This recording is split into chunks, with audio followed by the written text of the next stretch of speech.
Chapter 17. A Call to Service. God calls for workers.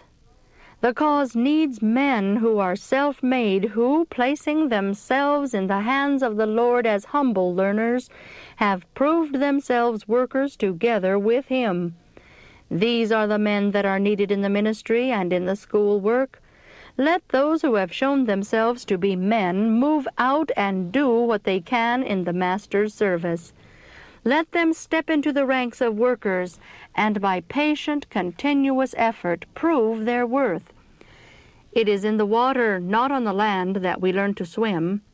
Let them fill with fidelity the place to which they are called, that they may become qualified to bear still higher responsibilities. God gives all opportunity to perfect themselves in His service.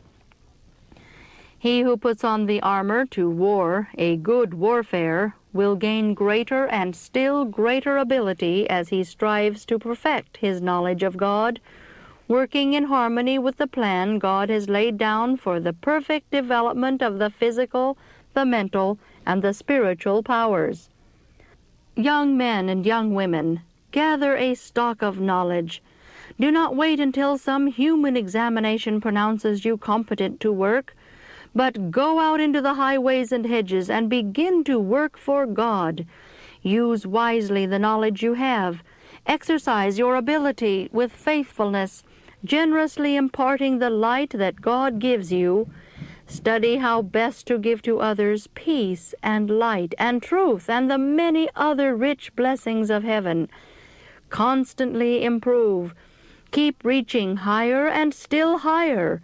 It is the ability to put to the tax the powers of mind and body, ever keeping eternal realities in view, that is of value now. Seek the Lord most earnestly, that you may become more and more refined, more spiritually cultured.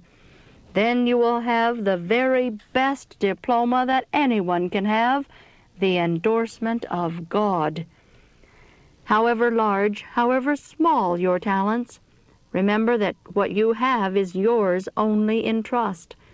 Thus God is testing you, giving you opportunity to prove yourself true. To Him you are indebted for all your capabilities. To Him belong your powers of body, mind, and soul, and for Him these powers are to be used. Your time, your influence, your capabilities, your skill, all must be accounted for to Him who gives all.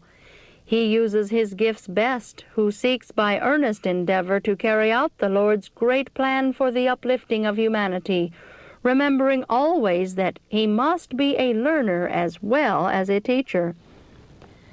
As young men go out into this work, and in spite of many difficulties make a success, let not propositions be made that they take up another work, and that the work they have started be given into the charge of men who are older and more experienced. As our young men struggle with difficulties, they may make mistakes, but if they press forward perseveringly, their defeats will be turned into victories. My fellow workers, persevere in the work that you have begun. Keep at it until you gain victory after victory. Educate yourselves for a purpose. Keep in view the highest standard that you may accomplish greater and still greater good, thus reflecting the glory of God. God has endowed some of His servants with special talents, and no one is called upon to disparage their excellence, but let none use their talents to exalt self. Let them not regard themselves as favored above their fellow men, nor exalt themselves above other sincere, earnest workers. The Lord looks upon the heart. He who is most devoted to God's service is most highly esteemed by the heavenly universe. Heaven is watching to see how those occupying positions of influence fulfill their stewardship. The demands upon them as stewards are measured by the extent of their influence. In their treatment of their fellow men, they should be as fathers, just, tender, true. They should be Christ-like in character, uniting with their brethren in the closest bonds of unity and fellowship.